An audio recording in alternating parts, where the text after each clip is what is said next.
All right, Shalom. I'd like to give all praises to Yahweh, Ba'ashem Yahushai, Ba'ashem Rakakodash. Want to give double honors to the apostles of Great Millstone that rule well. Salutations to the men of the hopeful and sincere elect. This is Makazar from the Trinidad camp. Just want to do a quick edification for the elect's sake. All right, so I'll get straight into it. This is Galatians chapter 3, verse 28. It says, there is neither Jew nor Greek, there is neither bond nor free, there is neither male nor female, for all are one in Yahushua Mashiach. So what does this mean? All right, what does it mean by there is neither Jew nor Greek? Does this mean that the Most High had cast away nations, or the term nations, and reinstituted the word nation, so that all people are one? All nations, the Edomites, the Elamites, the Moabites, the Japhites, all these people become one nation and can follow the Most High? No, that's not what it means. All right? The Most High, as the scripture said, is there any people that know thee besides Israel? All right? No. There's no other people that knows the Most High besides Israel. The Lord didn't cast off Israel as being his only people to bring all these other nations in so that they could all be his people. No, that's not what the Lord Yahweh Shai did. If the Most High wanted to do that, then guess what? He would have just let his son Yahweh Shai be born of another nation, of an Edomite nation, a Moabite, an Ammonite, a Japhite, a Hamite nation. The Lord would have done that, but he didn't. Scripture said that Yahweh was made manifest unto Israel. All right? I pray for them. I pray not for the world. This is what Yahweh said. So when it says there is neither Jew nor Greek, the reason he said there is neither Jew nor Greek, neither bond nor free, is because it had, let's say it had beefs between these groups back then. So whereas the Jews, the scripture said, you are called uncircumcised by that which is circumcised. So the Jews called the Israelite foreigners uncircumcised because they weren't keeping the law. All right? As Paul said, circumcision is nothing and uncircumcision is nothing but the keeping of the law. So the reason why the Jews didn't want to have anything to do with the scattered Israelites is because they weren't keeping the laws. So that is why they call them heathens, or call them by other names, uncircumcised, because they weren't keeping the laws and statutes and commandments of the Most High. All right? This is I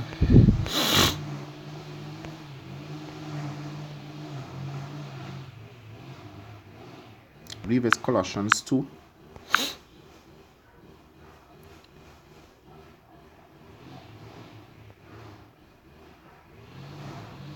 No, it's not Colossians, Ephesians.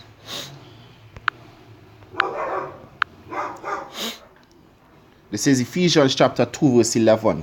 It says, wherefore remember that ye being in time past Gentiles in the flesh, who are called uncircumcised by that which is called circumcision in the flesh made by hands.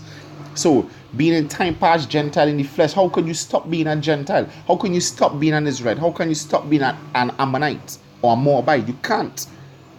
All right? But you were Gentiles because you followed the customs of the Gentiles. All right? Pursuant to 1 Corinthians chapter 12, you were Gentile because you followed that lifestyle.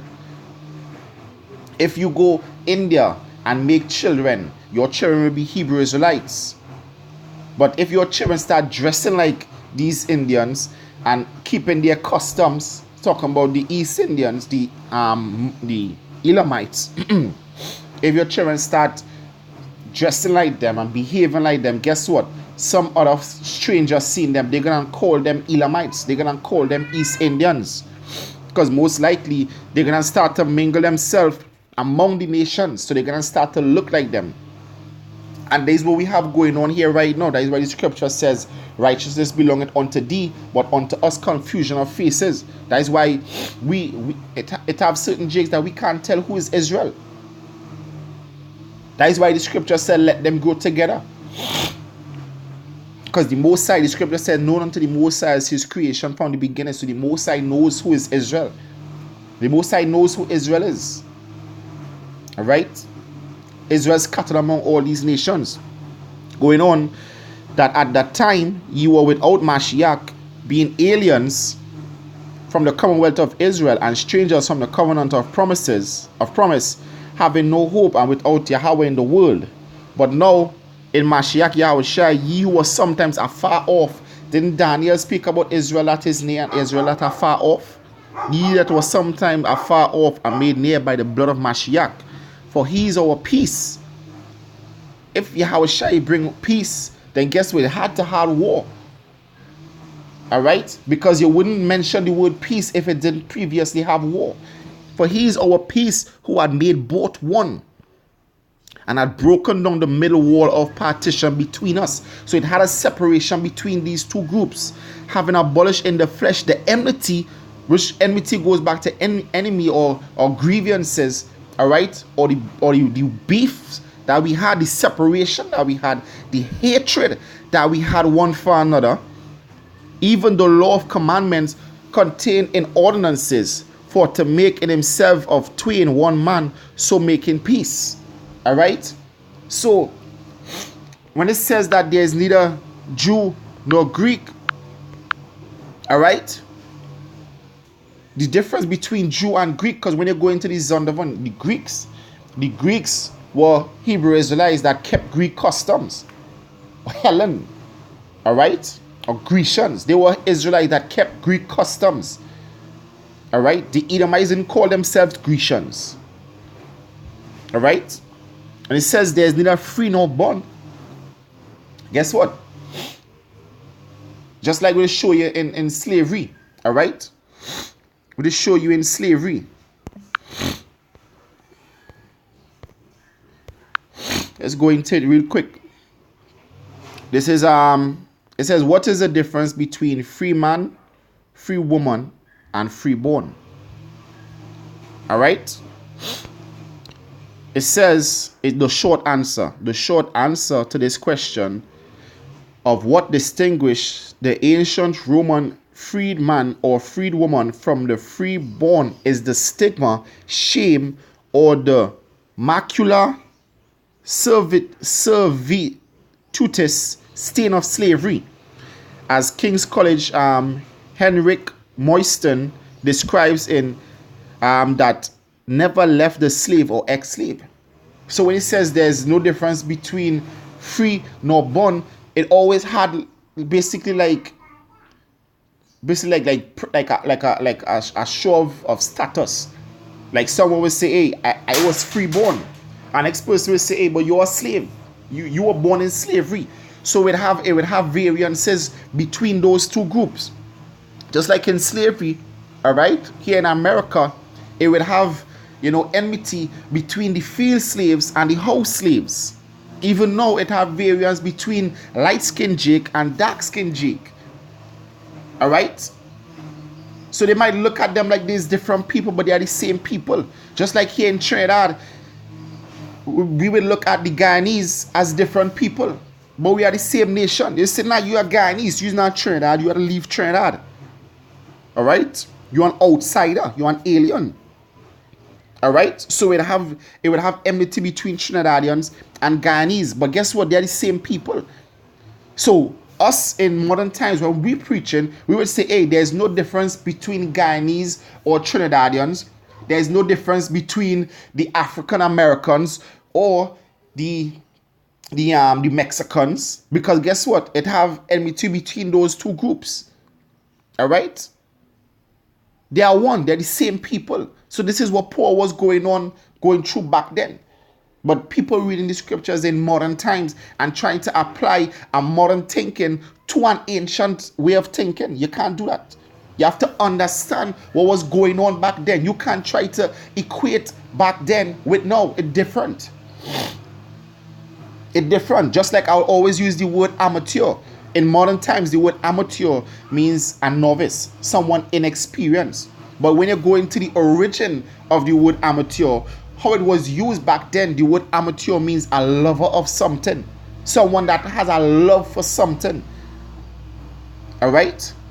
So if someone wrote a letter and used the word amateur to describe himself or someone else, we in this modern time applying the meaning, the modern meaning for amateur, will lose the whole essence of what that meant. Same thing with the scriptures. Same thing with the scriptures. You have to go into the words to understand what it meant and to understand the mindset that the people had back then and the people who wrote the scriptures. You don't understand the mindset they were in back then. All right. There's a text by Willie Lynch. All right. It says, I read from here. It says, the black slaves, after receiving this indoctrination, shall carry on and will become self-refueling and self-regenerating for hundreds of years, maybe thousands. Don't forget, you must pitch the old black male versus the young black male, and the young black male against the old black male. You must use the dark-skinned slave versus the light-skinned slaves, and the light-skinned slave versus the dark-skinned slave. You must use female versus male and male versus female. You must also have you white servants and overseers distrust all blacks, just like they will have the mulattoes. The mulattoes would have been Esau, having sex with Jake woman and having light skin babies. All right, but guess what? Some of these mulattoes could have been women, and then when Jake have sex with these women, then the child come out looking light skin, and then they would look at you like different. Hey, I light skin, you dark skin, I have more privilege than you. All right, I could be inside the house in the shade, but you have to be in the field. All right, so you'd have, there's no difference between a light skinned Jake and no difference between a dark skinned Jake. It's the same people. All right, it's just mindset that people had back then. All right, that they because of status, they would put separation between the groups, just like when the scripture said there's no difference between Jew or Greek or Jew or Gentile. It's the same people, but because of social status, they would put a separation between them. All right, it says slavery in ancient Rome.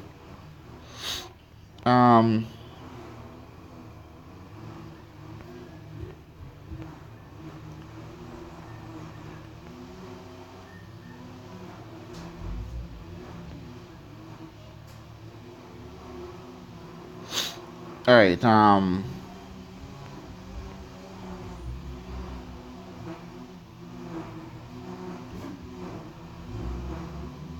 right, I'll start here. It says, according to Marcel Mauss, in Roman times, the persona gradually became synonymous with the true nature of the individual, but the slave was excluded from it. Servus non habet personam, a slave has no persona. And it's the same thing applied now. All right, in the American Constitution, they do consider Jake as being people. He has no personality. He does not own his body. He has no ancestors, no name, no cognomen, no good of his own. So think about this, the slave now and the freeborn. They're going to say, nah, you are a slave. You lower than the ground. But they might have been the same people. They would have been the same nation. Because when Paul was speaking to the centurion said he bought his freedom. Paul said he was freeborn. All right? So Paul, in another time, might have looked at that centurion. Nah, you are a slave. You bought your freedom, but I was freeborn. You are a slave. All right? It says the testimony of a slave could not be accepted in a court of law unless the slave was tortured, a practice based on the belief that the slave in a position to be privy of his master's affairs would be too virtuously loyal to reveal damaging evidence unless coerced. It says Rome differed from Greek states in allowing free slaves to become citizens. After manumission, a male slave who had belonged to a Roman citizen enjoyed not only passive freedom from ownership, but active political freedom libertas, including the right to vote. A slave who had acquired libertas was thus a libertus, freed person, feminine, liberta, in relation to the former master, who then became his patron or patronus. As a social class, freed slaves were libertini, though later writers used the term libertus and libertinus interchangeably. Libertini were not entitled to hold office, public office or state priesthoods, nor could they achieve senatorial rank. During the early empire, however, freed men held key position in government bureaucracy, so much so that the Hadrian limited their participation by law. Any future children of the free slave will be born free with full rights of citizenship. All right, so it's showing that, guess what, it had slaves that were freed and slaves that were born freed, and this would have, a difference in social status, a difference in behavior towards each other, just like within schools. All right, some schools might look at other schools as a lower grade. All right, hey, you like down here in Trinidad, you might need a certain qualification, even in America, to go certain colleges. All right, to go certain colleges, you would have to have a certain a grade score. All right, or grade point average. Let's say the grade point, the maximum grade to receive is a score of 4. It might have certain institutions that you would have to get a grade 3 or a grade 4 to reach. Others it'd be 2 or less. And with a grade 2, you can't go into certain institutions. So the institutions that you would have to acquire a grade 3 or grade 4 to go in, they will look down on the institutions that have to require less. They will look at them as being more superior to them. All right? They will look at themselves as being superior. So it goes back here to say that there is neither Jew nor Greek, there is neither born nor free, there is neither male nor female, for all are one in Yahushua Mashiach. All right? We are all the same people. One nation, Israel. The Lord came for Israel. All right?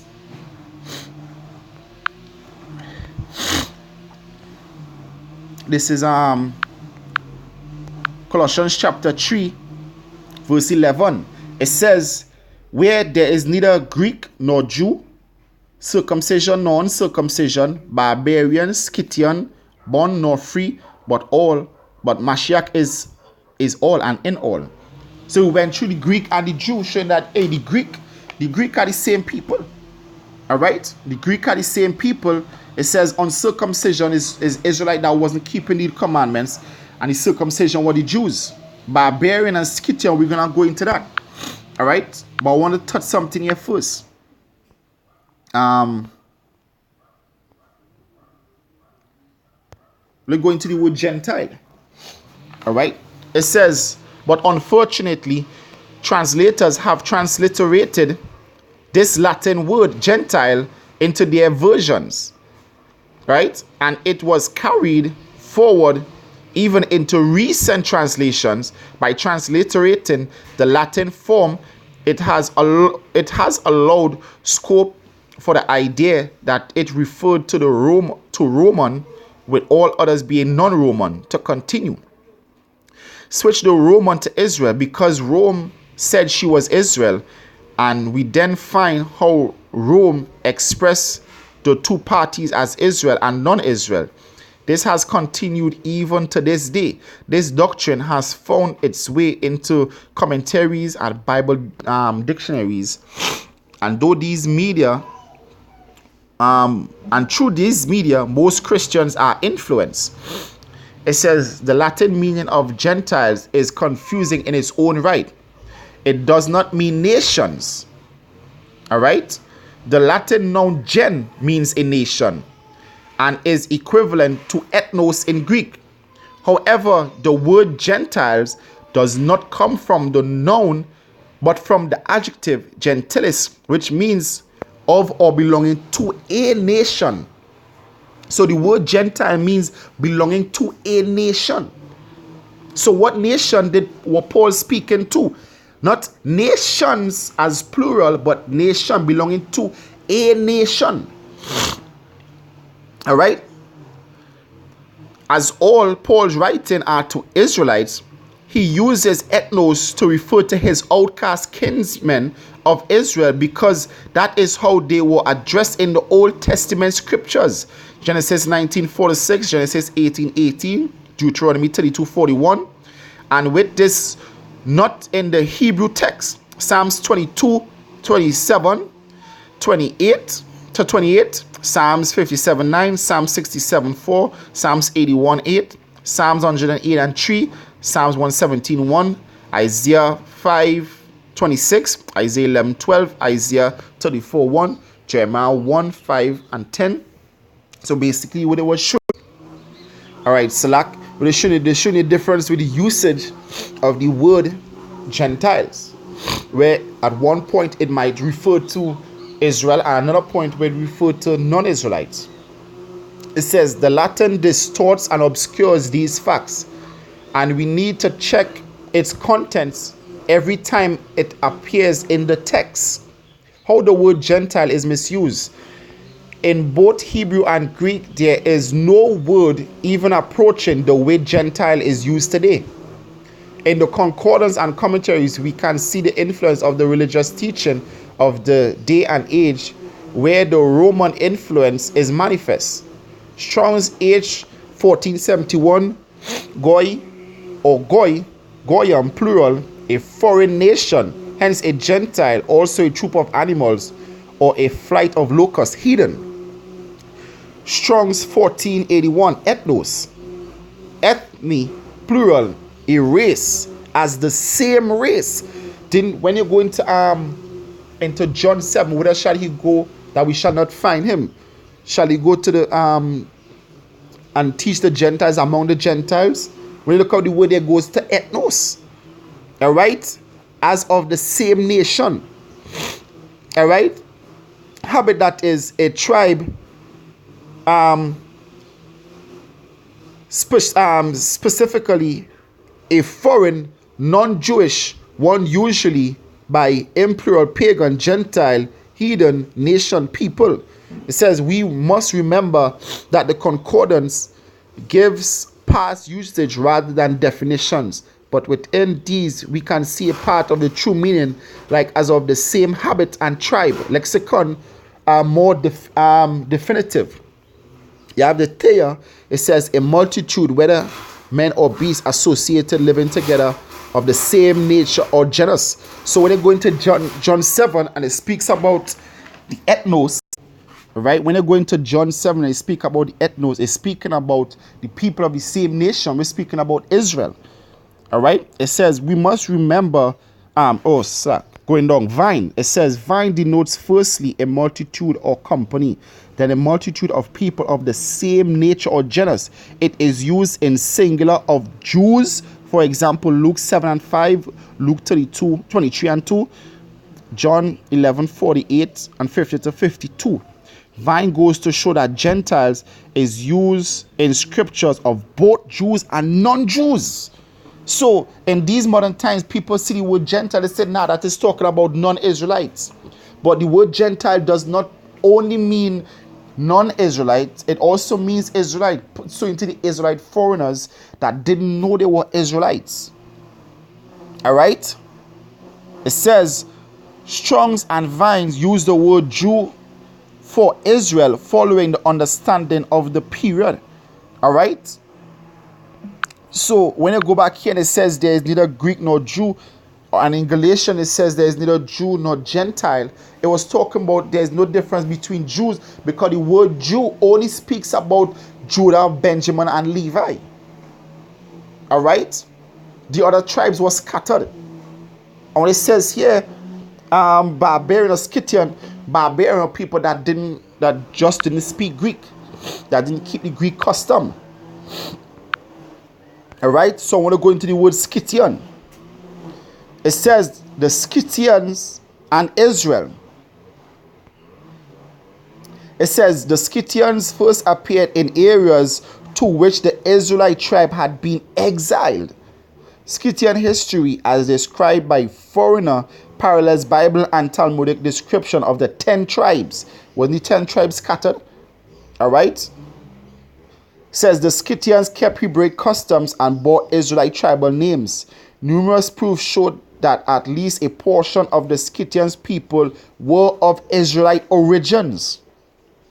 All right, they were of Israelite origins. The Scythians first emerged from the Cimmerians. What applies to the Cimmerians is also valid for them. The Scythians first appeared in history as when the Assyrians recorded them as part of the Cimmerian Federation, because they were in the Assyrian captivity. It says they appeared in the regions to which Israelites of the 10 tribes had been exiled. One of the names that attached to them was Iska Gulu, which connotes the exiles of Isaac. All right, the exiles of Isaac, which Abraham, Isaac, and Jacob. They were found in the region of Mane, which was an Israelite area. Here too were the Zab or Sabatos river and the Sabate.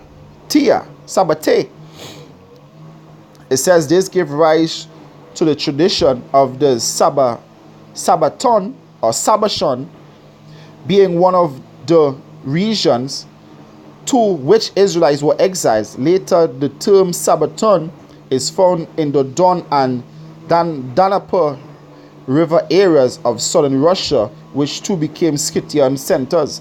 All right, so it's showing you that, guess what, these Scythians were Israelites. All right, going on, it says we find parallels between descriptions of the 10 tribes in the Bible and the Talmudic literature with the Scythians.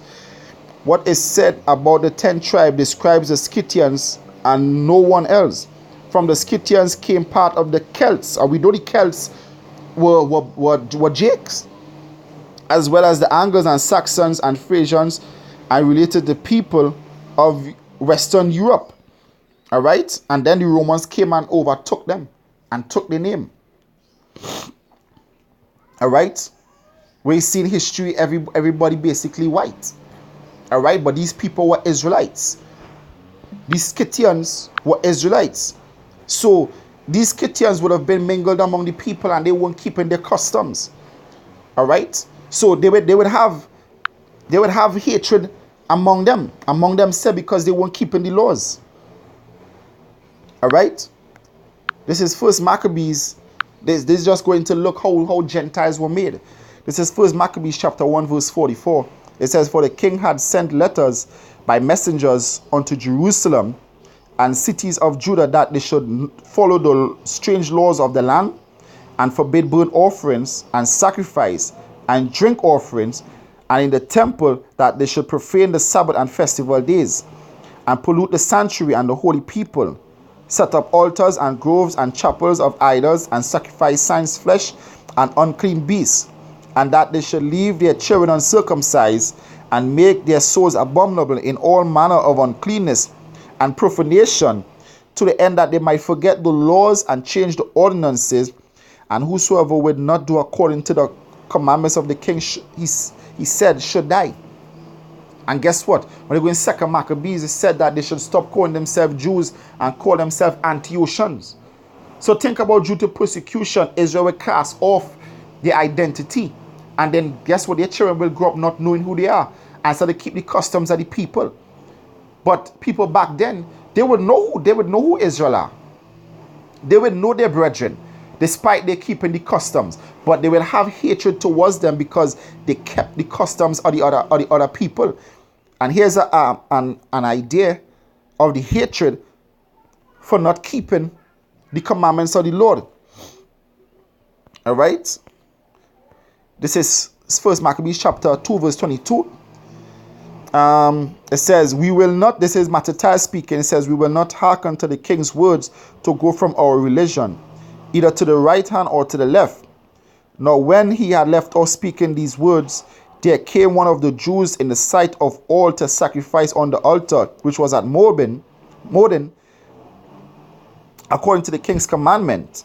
It says, which thing when Mattathias saw, he was inflamed with zeal, and his reins trembled, neither could he forbear to shew his anger according to judgment, wherefore he ran and slew him upon the altar. So this one Jew gave in to the king's commandment, but Mattathias didn't. And guess what? Because of anger, because he didn't keep the law and defile the altar, Mattathias slew him.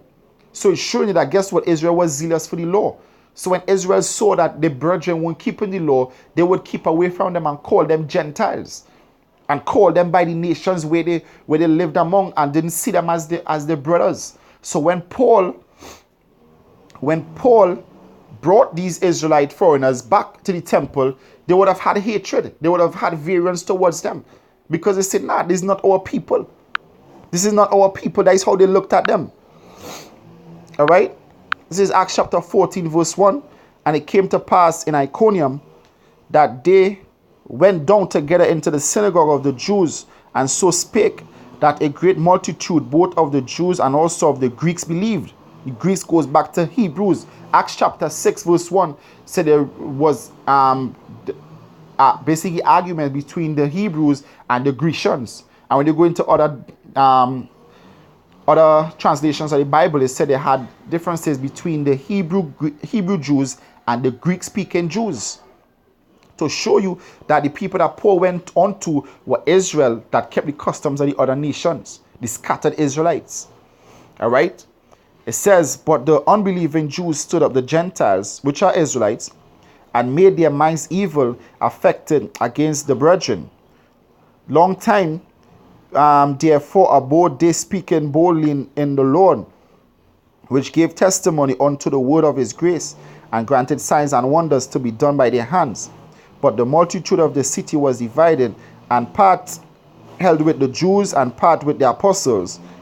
And there went out also assaults made both of the Gentiles and also of the Jews with their rulers, to use them despitefully and to stone them. So it's showing, I guess, what it had differences between the Jews and the Gentiles. That is why Paul said there is no difference between the Jew and the Gentiles, or the Jew and the Greek, or the Scythians. All you are the same people.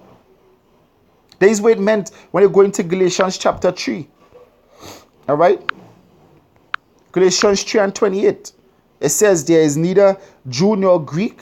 There is neither bond nor free. All right? So stop putting differences between them. They are the same people. Stop putting difference. Just like when you go in church. Some people say I'm a Baptist. Some people say I'm a Catholic. In the church, you had a difference too. It's just social status. All right? They have a difference between themselves because of social status. But they are the same people. All right? Just like back then, some said I'm of Paul. Some said that I'm of Apollos. But weren't they the same people preaching the same doctrine? All right? So the Bible is not for other people. It's only for Israel. All right? So when you see the word Gentile, stop thinking that the word Gentile means non-Israelite. Because when the word Gentile was first translated, it never meant non-Israelite. All right? So with that, I hope it was edifying. I want to give our praises to Yahweh Hashem Yahushai, Ba'ashem Rakakodash. I want to give double honors to the apostles of great mercy to not rule well. Salutations to the men of the hopeful and sincere elect. This is Makazah saying Shalom.